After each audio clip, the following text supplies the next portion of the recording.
Más castigo para quien pone zancadilla. Era lo que nos decía el profesor y el coordinador de disciplina allí en el colegio. Habían unos pasillos muy grandes. Si algunos de nosotros íbamos corriendo muy rápido, los jóvenes de un curso mayor ponían zancadilla y podían hacer caer a los demás compañeros. Pero nos decía el coordinador de disciplina: más castigo para quien pone zancadilla. Y es el tema que vamos a tratar hoy, ¿sí? Allí en Lucas capítulo 17 y versículo 1, acompáñeme porque vamos a estar observando los 4 versículos primeros en este tiempo devocional. Hermano y amigo, sea usted bienvenido a este tiempo de reflexión aquí en la palabra de Dios en la Iglesia Bautista de Tunal por medio de su canal de YouTube. Oramos. Padre, muchas gracias por este tiempo. Estamos agradecidos contigo por tu palabra, por permitirnos este precioso evangelio de Lucas. Gracias porque tú ordenaste de una manera muy hermosa este texto, Señor, y hoy lo podemos estudiar y analizar. Te damos gracias, Padre, en Cristo Jesús. Amén. Bueno, mis hermanos, usted ya estará allí en Lucas capítulo 17 y versículo 1. Nos dice así la palabra de Dios. Dijo Jesús a sus discípulos: imposible es que no vengan los tropiezos, mas ay de aquel por quien viene. Bueno, el Señor acaba de hablar de una parábola acerca del infierno y de una manera muy ordenada va a poner estos primeros 19 versículos del capítulo 17. A veces nosotros observamos estos 19 versículos como cosas aparte o muy marcadas de manera diferente, pero en realidad todas hacen parte de un discurso muy especial que el Señor Jesús le tenía a sus discípulos. Sí, porque los discípulos del Señor Jesús tenían que ser diferentes, tenían que marcar la diferencia. En otras palabras, todo lo que los fariseos eran, los discípulos no deberían ser. Y todo lo que los fariseos no eran, los discípulos tenían que ser. Entonces, observe usted el versículo 1, dice: dijo Jesús, ¿a quiénes? A sus discípulos: imposible es que no vengan los tropiezos, ¿sí? A esta palabra es la única vez que aparece aquí, la palabra imposible, y algo que en realidad es imposible es que no vengan tropiezos, es que no vengan causas de pecado, que en el mundo el creyente, esos discípulos, era imposible que no se fueran a encontrar con muchas cosas que el mundo hace para que la gente desobedezca a Dios. Siempre habrá tentaciones. Esto es imposible, no se pueden evitar, es algo inevitable. Desviar a los demás, a esos pequeñitos, del sendero del bien, herir la susceptibilidad moral. Esos son los tropiezos, la causa de pecado. Y es imposible que no vengan tropiezos. Tropiezos como allí en el colegio, en el pasillo, ponían zancadilla y el coordinador decía: más castigo para quien pone zancadilla. Pues los tropiezos se pueden poner de muchas maneras. Trampas, una tentación de manera directa. También, ¿por qué no, un ejemplo pecaminoso? No estimular la justicia. Es que yo estoy enseñando de una manera errada, realizar una enseñanza errada. Todo esto se constituye en tropiezos. Pero la exclamación del Señor Jesús es: mas ay de aquel por quien viene.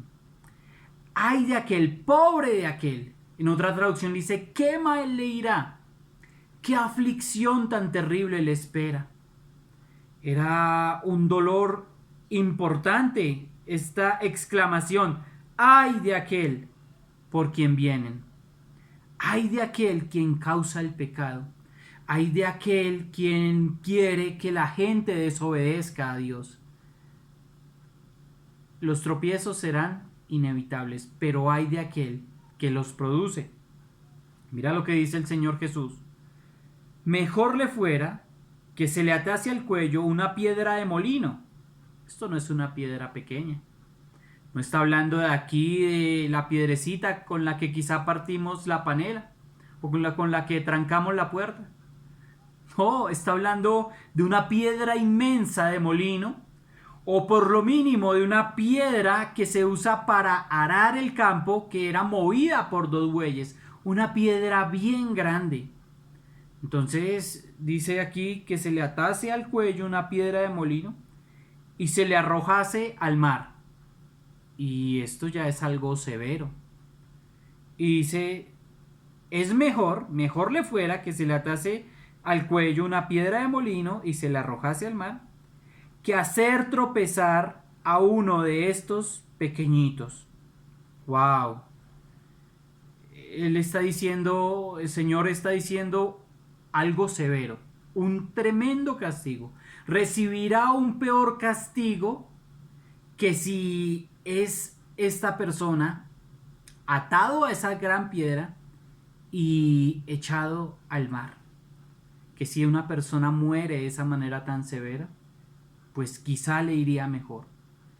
Bueno, y es que a veces a los creyentes nos debemos preguntar, ¿qué te hace pensar que Dios se complace con la maldad?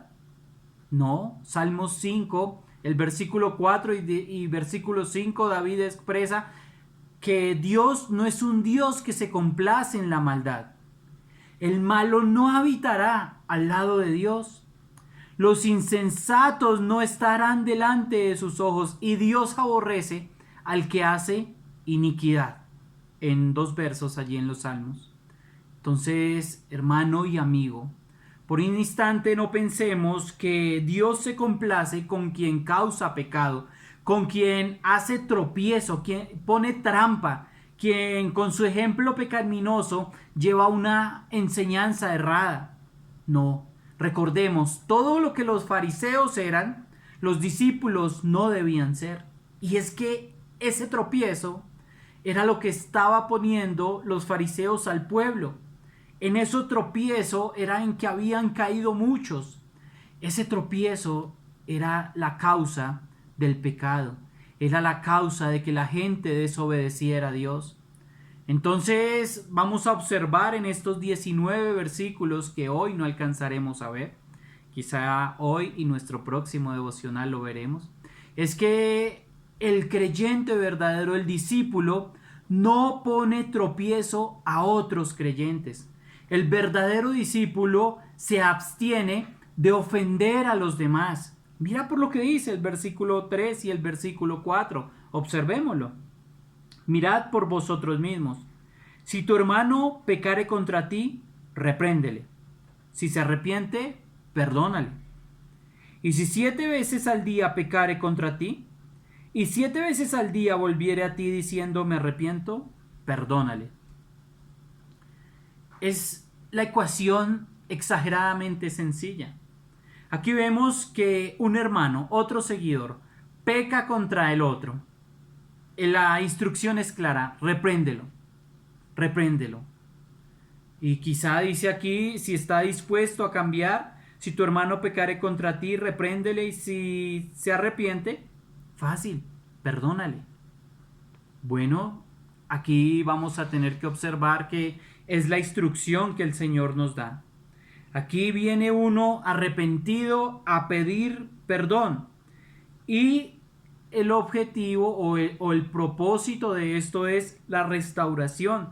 Y dice que si se arrepiente, perdónale. Pero ¿quién toma la iniciativa de hacer caer en cuenta a la persona que ha cometido ese error? Repréndele. Es el ofendido. El ofendido debe venir a hacer caer en cuenta a esta persona y si esa persona se arrepiente, la instrucción es perdónale. Pero en el versículo 4 dice, y si 7 veces al día pecare contra ti, y 7 veces al día volviere a ti diciendo, me arrepiento, perdónale. Algunos muchas veces, bueno, con un corazón sincero, tal vez hemos enseñado que el perdón tiene que ser de parte del ofendido de manera inmediata para con el ofensor. Y que el ofensor prácticamente quizá ni se tiene que acercar a la persona que ofendió para pedir perdón. Pero yo creo honestamente por estos dos textos y por el texto en Mateo 18 que debemos estar dispuestos a la reconciliación.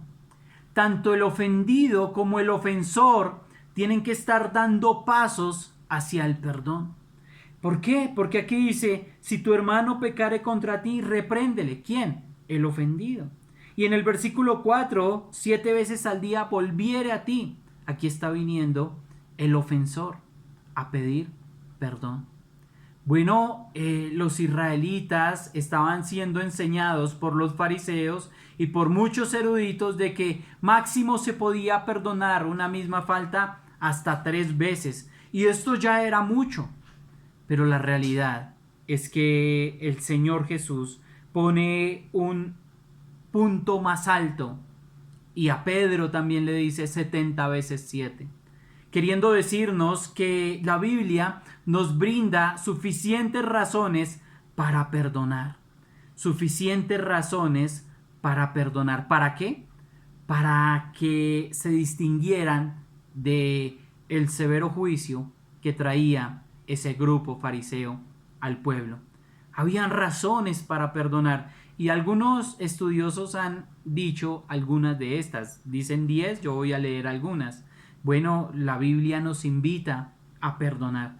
El perdón es el acto más parecido a Dios que una persona pueda realizar. Bueno, el perdón nos hace similares a nuestro buen Dios, porque el Dios eterno, el Dios de la Biblia, es un Dios de perdón. ¿De castigo y juicio severo? Por supuesto que sí. Lea solamente los últimos versículos de Lucas capítulo 16 y los 2 primeros versos que acabamos de observar. ¿Dios es un Dios listo para perdonar? Por supuesto que sí. Dios es un Dios listo para castigar, para corregir y también para separar eternamente de Él. Por supuesto que sí. Son dos verdades unidas en la Escritura. Dios te perdona bajo la verdad de que la salvación es únicamente por gracia, por medio de la fe en nuestro Señor Jesucristo. Dios te perdona, pero también el creyente se asemeja a ese Dios cuando ejerce el perdón.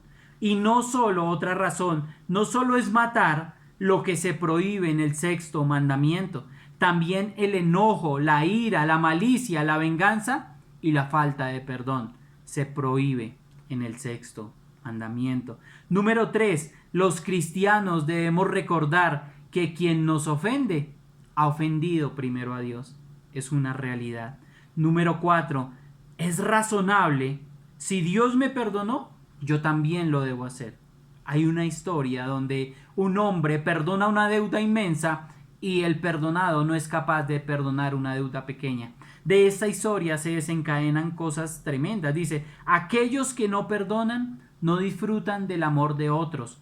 Los consiervos dijeron, uy, usted perdonó a ese y usted no perdonó al otro. Los que no perdonan no disfrutan del amor de otro.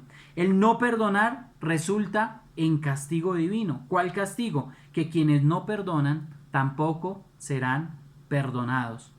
No perdonar hace que la persona no sea apta para adorar. Acuérdese, si usted trae su ofrenda al altar, déjela y vaya y se reconcilia primero.